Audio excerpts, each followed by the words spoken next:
Hi, welcome to my introductory episode of Frankly Awreatha with Susie.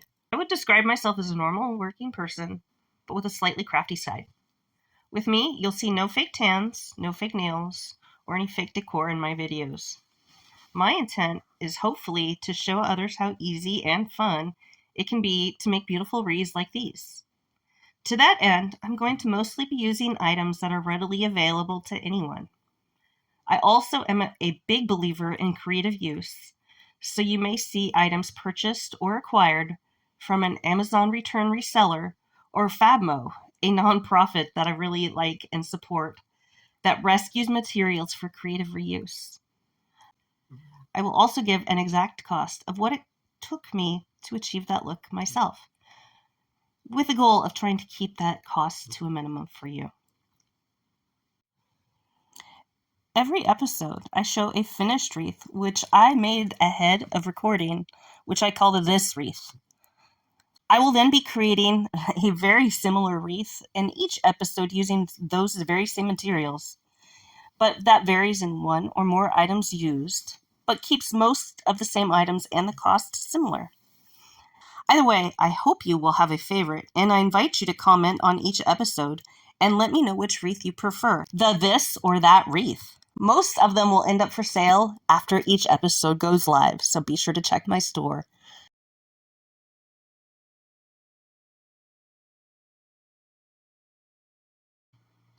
All right, so this is the wreath that we are going to copy.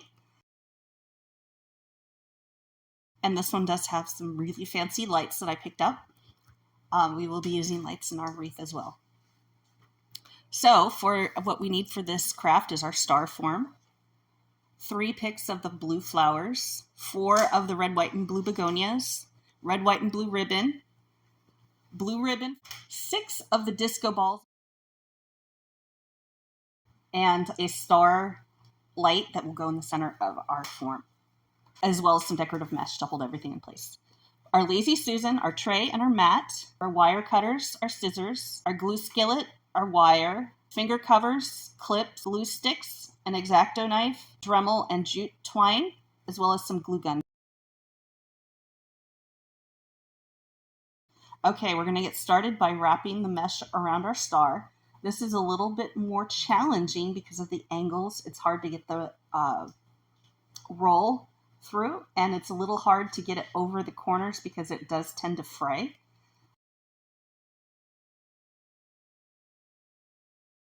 With this one, you'll see that I did not do it as tight as I normally do. I've always said that it doesn't matter if it's flat. It doesn't really matter so much what the color is.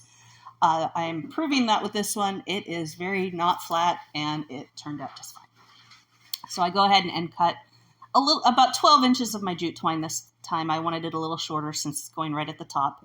And I made a hole on either side of the wreath form and fed it through, tied a double knot, and glued it. Now, I've already drilled holes in the light with my Dremel tool. So what I'm doing here is I'm cutting wire about 4 inches to feed through each one of those holes. And I will, what I do is I feed that wire through the hole and I wrap it. And I do that on all of them ahead of attaching it to my wreath form. I just get them all there first. And then once they're all ready to go, then I start working it through. And the way I like to do this, of course, is to go from the top down. That way the wire wrap in the back is on the back and I don't have to work quite so hard to hide it.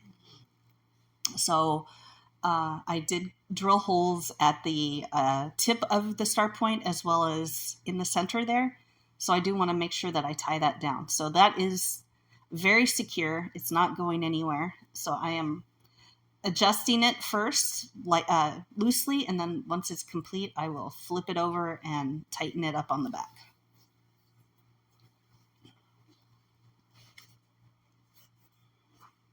Okay. All right, so I've already cut my flowers, so I'm going to go ahead and start. This one probably didn't need it, but I wanted to be sure that you didn't see any of the wreath form or the mesh. So I did lay a line of green leaves on the outside. So I am just putting down a strip of hot glue, and I put about 4 maybe 5 leaves on each side of the star, just so you don't see any of that wreath form.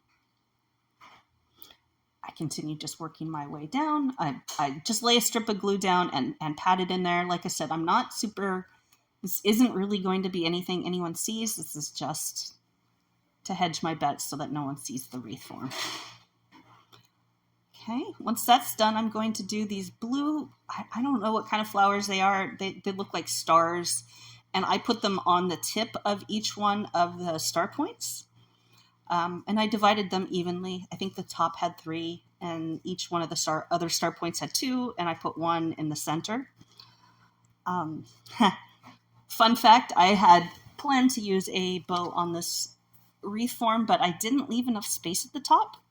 So don't do what I do. If you need to put a bow down, you probably want to start with it first.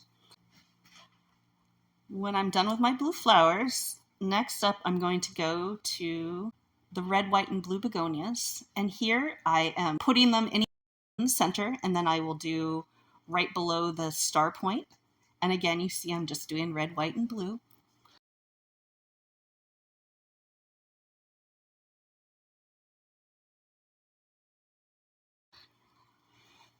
Then I go down with the other side. Remember, it's all about symmetry. So I am creating symmetry in my design. So I did on either side. Now I can go down and do a third one. And again, I'm just doing the red, white, and blue so that they are all evenly dispersed. Okay, so for our disco balls, so that they're not just stuck in there, I do want to put some flower picks on them. So rather than throwing away the flower pick, I just cut a little, maybe about 2-inch piece off the end of it, put a little glue on the end, and shove it into the disco ball, which is styrofoam underneath. That way it sticks, and then I can use it like any other pick, and it'll stand out a little bit from the wreath. Okay, so I put those in there, and then I'm going to continue filling in the rest of my red, white, and blue begonias.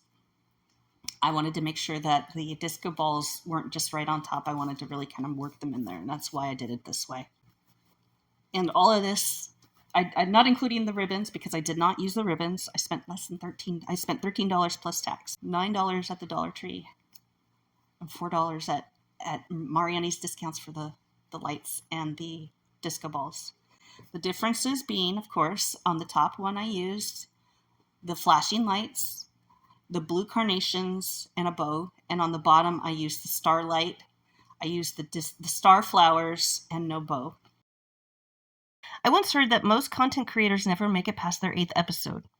To hedge my bets and to ensure that I make it past this hurdle, I decided to launch an episode a day, every day, for 7 consecutive days, before reverting back to my intended weekly episode, which I intend to be Wednesdays with Awreatha.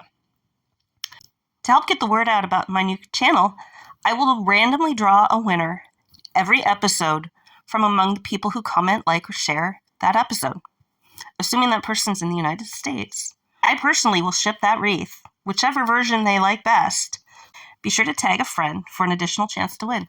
And be sure to check back tomorrow for another fun episode.